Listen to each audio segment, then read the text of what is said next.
السلام علیکم ورحمۃ اللہ وبرکاتہ۔ علیکم السلام، کیا حکم ہے؟ تو آج سر پہلے تو میں نے آپ کا آج والا پورا مناظرہ سنا ہے اینڈ اپلاڈ ٹو یو کہ جس مولوی رشید سے آپ بات کر رہے تھے ہی had no clue what to سے، تو huge round of applause for you and آپ نے کوئی ہوا میں باتیں نہیں کی، you were presenting some real proofs and I really appreciate you on that. اور ادر دین دیٹ، اچھا I belong from a Sunni family but I have a lot of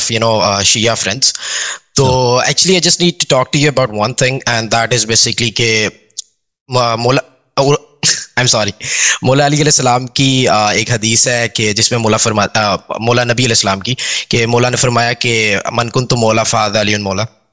اب وہ ایڈریس جو ہے وہ صرف ان لوگوں کے لیے ہے جو اللہ کے نبی کے سامنے اس ٹائم موجود تھے، یا وہ تمام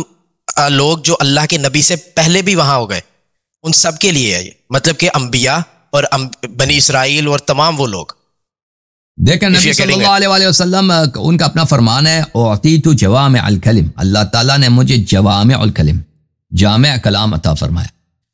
کہ میرا کلام مختصر ہوتا ہے الفاظ میں لیکن معانی میں بہت وسیع ہوتا ہے۔ تو یہ مختلف علوم میں ان کے مختلف احادیث سے مختلف پہلو حکمت کے نکلتے ہیں۔ رسول اللہ صلی اللہ علیہ وسلم نے جب فرمایا من کنت مولا، جس کا میں سید ہوں، جس کا میں آقا ہوں، علی علیہ السلام اس کے آقا ہیں، تو لازمی بات ہے رسول صلی اللہ علیہ وسلم خود عرب ہیں، افصح من نطق بالذات ہیں، بلیغ ہیں، اللہ تعالیٰ نے ان کو بھیجا ہے ہدایت کے لیے اور وہ نطق سے ہدایت کریں گے، تو ان کو اپنے الفاظ کے چناؤ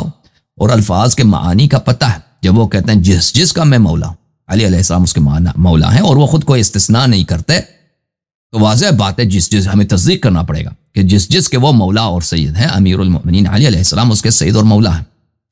اور رسول صلی اللہ علیہ وسلم سید الانبیاء والمرسلین ہیں، سب انبیاء کے وہ مولا ہیں۔ لذا من کنت مولا، جس کا میں مولا، اس حدیث شریف کی تصدیق کا مطلب ہی یہی ہے کہ امیر المؤمنین علی علیہ السلام تمام انبیاء پہ افضل ہیں۔ جی سر، جوم جاؤ، پرواز کرو، کیوں فخر سے سر اٹھا، کیونکہ اللہ تعالیٰ نے تمہیں انتخاب کیا، صراط حق پر صرف تم ہو، صراط ایمان پر صرف کیا، کیونکہ اللہ تعالیٰ نے تمہیں انتخاب کیا، صراط حق پر صرف تم ہو، صراط ایمان پر صرف